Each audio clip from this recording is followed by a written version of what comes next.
प्रिय विद्यार्थियों, मैं Prakash Chand Bairwa, assistant professor in ABST government PG college Dausa. B Com part third ABST के paper first auditing and management accounting पे हम बात करेंगे। इसका जो पहला भाग है अंकेक्षण ऑडिटिंग, उस पे हम चर्चा कर रहे हैं और इसमें हम चर्चा करेंगे अशुद्धियों के प्रकार और गबन व कपट के प्रकार पर, क्योंकि अंकेक्षण में जो अंकेक्षक का सबसे महत्वपूर्ण कार्य होता है वो होता है अशुद्धियों, कपट एवं गबन को रोकना या उसे कम करना। तो संस्था के कर्मचारी, अधिकारियों एवं अंकेक्षक को व्यापारिक व्यवहारों में संस्था में होने वाले कपट, गबन एवं अशुद्धियों के बारे में विस्तार से जानकारी होना आवश्यक है। तो आज हम सबसे पहले चर्चा करेंगे अशुद्धियों के प्रकार के। व्यावसायिक व्यवहारों में जब लेखा पुस्तकों में उनको लिखा जाता है तो कई प्रकार की अशुद्धियाँ हो जाती हैं। उनमें से पहली है सैद्धांतिक अशुद्धियाँ, जिसे हम सिद्धांत की अशुद्धि भी कहते हैं।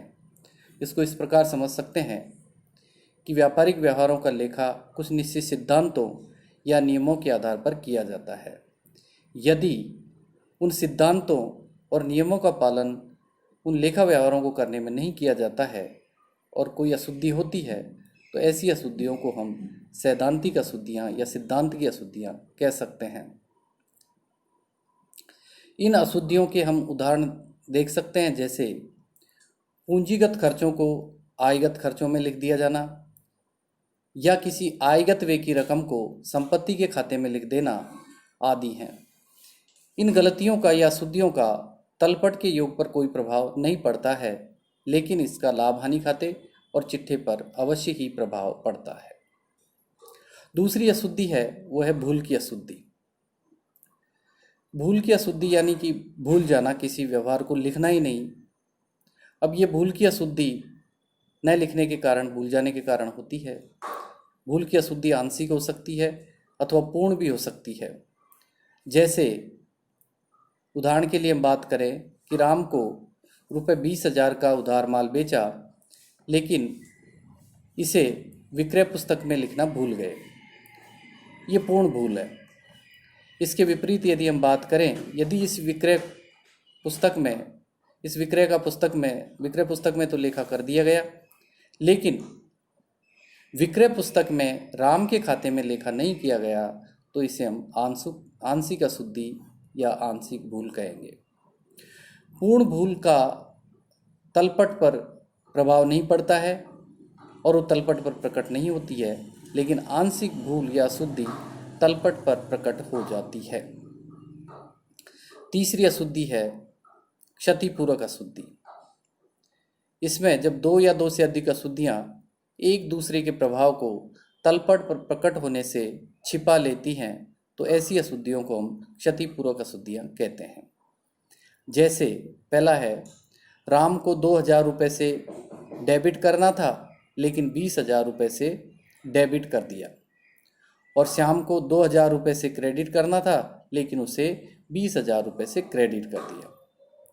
दूसरा हम देखें कि हरि के डेबिट में रुपये 5,000 रुपये के स्थान पर 50,000 रुपये लिख दिए गए और गोविंद के डेबिट में 4,000 रुपये के स्थान पर 40,000 लिख दिए गए, तथा हरि के क्रेडिट में 9,000 के स्थान पर 90,000 लिख दिए गए। तो इन दोनों उदाहरणों से स्पष्ट होता है कि प्रत्येक परिस्थिति में दो या दो से अधिक अशुद्धियों ने एक दूसरे को छिपा लिया है।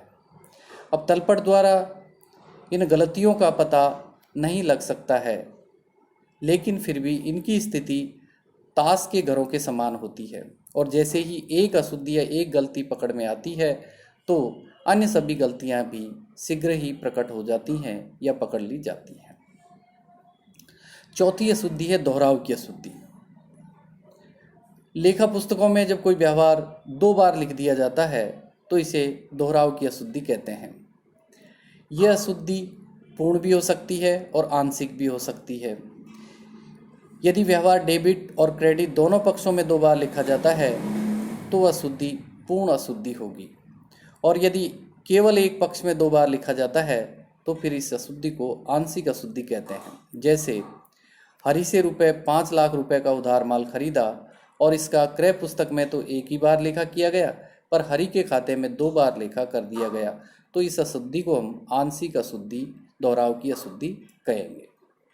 पूर्ण दोहराव की अशुद्धि तलपट द्वारा प्रकट नहीं हो पाती है, किंतु आंशिक अशुद्धि तलपट के अंतर को प्रकट कर देती है और वो पकड़ में जल्दी आ जाती है, आसानी से पकड़ ली जाती है। 5वीं है हिसाब किताब की अशुद्धि। तो जब किसी व्यवहार की रकम पुस्तकों में गलत लिख दी जाती है तो इसे हिसाब की अशुद्धि कहते हैं। ये गलती प्रारंभिक पुस्तकों में हो सकती है अथवा खाता बही में खतौनी करते समय भी हो सकती है।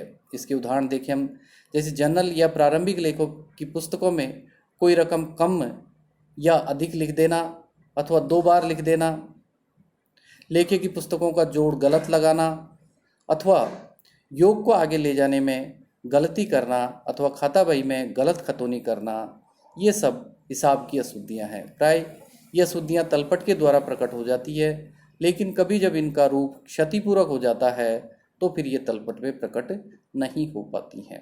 इस प्रकार ये अशुद्धियों के प्रकार हैं जिन पर हमने विस्तार से चर्चा की। अब हम चर्चा करेंगे गबन या कपट के प्रकार पर। तो गबन या कपट के प्रकार में सबसे महत्वपूर्ण जो गबन होता है वो है रोकड़ का गबन। अब रोकड़ का गबन सबसे ज़्यादा क्यों होता है? क्योंकि रोकड़ की एक विशेषता है कि ये थोड़े से वजन में बहुत अधिक मूल्य रखती है और विनिमय का माध्यम होने के कारण इसके बदले में कोई भी वस्तु प्राप्त की जा सकती है।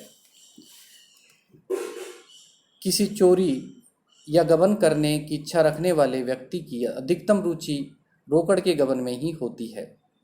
इसलिए व्यावसायिक संस्थाओं में रोकड़ का लेन देन विश्वसनीय व्यक्तियों को सौंपा जाता है। फिर भी गबन की संभावनाएं रहती हैं। अब रोकड़ के गबन के हम कुछ उदाहरण यदि देखें तो इस प्रकार हो सकते हैं। पहला है रोकड़ बिक्री का पैसा हड़प कर जाना और लेखा पुस्तकों में न लिखना। दूसरा है किसी ग्राहक से प्राप्त धनराशि को गायब कर देना तथा दूसरे ग्राहक से प्राप्त राशि को पहले ग्राहक के खाते में तथा तीसरे ग्राहक से प्राप्त राशि को दूसरे ग्राहक के खाते में जमा कर देना और इस प्रकार इस क्रम को आगे तक जारी रखना। इस क्रम को हम लैपिंग या टिमिंग और लेडिंग भी कहते हैं। तीसरा है संस्था द्वारा प्राप्त आय जैसे किराया को गायब करवाना और उसे बकाया में दिखाया जाना। चौथा है झूठे मजदूरों के नाम लिखकर और फर्जी रसीदें बनाकर मजदूरी को दिखा देना। पांचवा है फर्जी प्रमाणकों की सहायता से झूठे क्रय दिखाकर रकम को गायब कर देना। और छठा है पुराने खराब माल को बेचकर रकम को लेखे में न लिखना और उसे गायब कर देना। दूसरा जो गबन है वो है माल का गबन। व्यावसायिक संस्थाओं में प्राय माल पर इतना नियंत्रण नहीं रखा जाता है जितना कि रोकड़ पर, और सरकारी विभागों में तो बहुत ही बुरा हाल है। ये समझने की कोशिश नहीं की जाती है कि प्रत्येक संस्था के लिए माल का रोकड़ की अपेक्षा अधिक महत्व होता है। माल पर नियंत्रण रोकड़ से किसी भी हालत में कम नहीं होना चाहिए, और यदि माल ऐसे स्वभाव का है कि कम वजन में अधिक मूल्य घेरता है तो ये नियंत्रण अत्यंत कठोर होना चाहिए। माल पर ढीला नियंत्रण होने के कारण गबन खूब होते हैं। बड़े बड़े शहरों में तो विशिष्ट बाजार बने हुए हैं जहाँ केवल चोरी का माल ही बेचा जाता है। इन्हें चोर बाजार कहा जाता है। माल का गबन कई प्रकार से किया जा सकता है, जैसे स्टॉक से माल चुरा लेना या माल का निजी कार्यों में प्रयोग करना अथवा विक्रय वापसी माल को स्टॉक में शामिल न करके उसे गायब कर देना। और तीसरा है संपत्तियों का गबन। संपत्तियों के संबंध में गबन के कई उदाहरण हैं, जैसे व्यवसाय के लिए फर्नीचर खरीदना और इसका प्रयोग घर पर करना अथवा संस्था से नई एवं अच्छी संपत्ति घर मंगा लेना और इसके स्थान पर घर की टूटी फूटी संपत्ति वहाँ रखवा देना। चौथा है सुविधाओं संबंधी गबन। तो सुविधाओं के संबंध में कई किस्म के गबन प्रचलित हैं और विशेषता यह है कि इनमें से कुछ को तो गबन ही नहीं समझा जाता है, जैसे व्यावसायिक कार का कर्मचारी द्वारा निजी कार्यों में प्रयोग, इसी तरह कार्यालय टेलीफोन का निजी कार्यों में प्रयोग आदि। ऐसे उदाहरण खुलेआम देखे जाते हैं, फिर भी जनसाधारण की नज़र में ये लोग गबन करने वाले नहीं समझे जाते हैं। जिन कर्मचारियों को निजी प्रयोग के लिए ये सुविधाएं प्रदान की जाती हैं उनके द्वारा निजी कार्यों में उपयोग किया जा सकता है, किंतु जिनको कार्यालय उपयोग के लिए सुविधाएं दी जाती है और यदि उनका उपयोग वो निजी कार्यों में करते हैं तो निश्चित ही इसे सुविधाओं का गबन माना जाएगा। पांचवा है श्रम का गबन। तो संपत्तियों अथवा सुविधाओं के गबन से भी बढ़कर श्रम का गबन अधिक सावकाराना माना जाता है। जैसे व्यवसाय या कार्यालय के कर्मचारी से किसी अधिकारी द्वारा अपना निजी कार्य करवाना अथवा कर्मचारी द्वारा तनख्वाह कार्यालय से लेना तथा अधिकारी के निवास पर उसका घरेलू कार्य करना आदि। और छठा है हिसाब किताब में गड़बड़ी। तो हिसाब किताब में गड़बड़ी प्राय व्यवसाय के मालिकों द्वारा ऊंचे पदों पर आसीन जो अधिकारी हैं उनके द्वारा ही की जाती है। कभी कभी छोटे कर्मचारियों द्वारा भी अपनी भूल छिपाने के लिए अथवा अपने द्वारा किए गए रोकड़ या माल के गबन को छिपाने के लिए हिसाब किताब में गड़बड़ी कर दी जाती है, लेकिन ये बहुत छोटे स्तर पर की जाती है और इसका प्रभाव भी प्राय लाभ हानि विवरण एवं चिट्ठे पर बहुत कम पड़ता है। संस्था के अधिकारियों अथवा मालिकों द्वारा हिसाब किताब में गड़बड़ी या तो संस्था के लाभ को वास्तविकता से अधिक बताने के लिए या इसे वास्तविकता से कम बताने के लिए किया जाता है। तो इस प्रकार हमने अशुद्धियों के प्रकार, गबन एवं कपट के प्रकार पर चर्चा की। अब हमने लास्ट में जो गबन या कपट के प्रकार में जो बात की थी वो थी हिसाब किताब में गड़बड़ी। और इसमें एक बात आई थी हिसाब किताब में गड़बड़ी कि संस्था के मालिक या संस्था के ऊंचे पदों पर आसीन अधिकारियों द्वारा ही हिसाब किताब में गड़बड़ी की जाती है। हालांकि कई बार छोटे कर्मचारियों द्वारा भी की जाती है और वो उनकी गलतियों को छिपाने के लिए या उनके गबन को छिपाने के लिए हिसाब किताब में गड़बड़ी की जाती है। किंतु महत्वपूर्ण बात यह है कि संस्था के मालिकों द्वारा अथवा ऊंचे पदों पर आसीन जो अधिकारियों द्वारा हिसाब किताब में गड़बड़ी क्यों की जाएगी। तो इसके लिए सबसे महत्वपूर्ण बात है कि हिसाब किताब में गड़बड़ी दो कारणों से की जा सकती है, जो संस्था के मालिक या बड़े अधिकारियों द्वारा की जाएगी। और उनका पहला उद्देश्य होता है कि लाभ को वास्तविकता से अधिक दिखाना और दूसरा है लाभ को वास्तविकता से कम दिखाना। तो हम पहले बात करेंगे लाभ को वास्तविकता से अधिक दिखाना। लाभ को वास्तविकता से अधिक दिखाने के क्या क्या उद्देश्य हो सकते हैं संस्था के मालिकों के या ऊंचे पदों पर आसीन जो अधिकारी हैं उनके क्या उद्देश्य होंगे कि वो लाभ को वास्तविकता से अधिक दिखाएंगे। इनमें पहला है अपनी कुशलता को बढ़ाकर दिखाना। दूसरा है यदि लाभ के आधार पर कमीशन मिलता है तो अधिक कमीशन प्राप्त करना। कई बार कमीशन जो है लाभ के आधार पर दिया जाता है, तो यदि लाभ को बढ़ाकर दिखाया जाएगा तो अधिकारियों को कमीशन भी अधिक मिलेगा, ये भी एक उद्देश्य है। तीसरा है यदि संस्था कोई कंपनी है तो बाजार में उसके अंशों का मूल्य बढ़ाकर दिखाना, जिससे संस्था के अधिकारी अपने अंशों को अधिक मूल्य पर बेच सके। मतलब कई कंपनियों में क्या होता है कि यदि लाभ को अधिक दिखाया जाएगा तो उनके अंशों का बाजार मूल्य भी बढ़ जाएगा और ऐसी स्थिति में अधिकारियों के पास जो अंश होते हैं उन्हें ऊंचे मूल्य पर बेच देंगे। तो ये एक उद्देश्य हो सकता है। चौथा उद्देश्य होगा संस्था की साख को बढ़ाना। यदि लाभ बढ़ेंगे तो संस्था की साख स्वतः बढ़ेगी और इससे वित्तीय संस्थाओं से उधार लेने में आसानी रहेगी, संस्था को अंश और ऋण पत्रों के निर्गमन में आसानी रहेगी, सुविधा रहेगी। पांचवा है प्रतिद्वंदियों को धोखा देना, ये भी एक उद्देश्य हो सकता है। और छठा है सरकार का संस्था के प्रति विश्वास को बढ़ाना। जब लाभ अधिक होंगे तो सरकार के भी और अन्य वित्तीय संस्थाओं के भी संस्था पर विश्वास बढ़ेंगे। सातवां है काले धन को सफ़ेद धन में बदलना, ये सबसे महत्वपूर्ण है। संस्थाओं के पास यदि काला धन इकट्ठा हो गया है तो उस काले धन को लाभ को बढ़ा करके सफ़ेद धन में बदल देती है, ये भी एक उद्देश्य।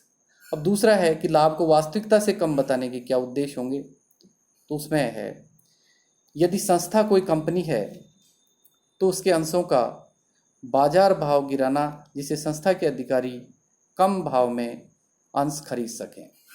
कंपनियों में अधिकारी कई बार अंश खरीदना चाहते हैं लेकिन बाजार में उनका मूल्य अधिक होता है तो खरीद नहीं पाते हैं। ऐसी स्थिति में जब वो लाभ को कम दिखाएंगे तो स्वाभाविक है कि बाजार में अंशों का मूल्य गिर जाएगा, और ऐसे गिरे हुए जब अंशों के मूल्य गिर जाएंगे तो वो आसानी से बाजार से अंश खरीद लेंगे।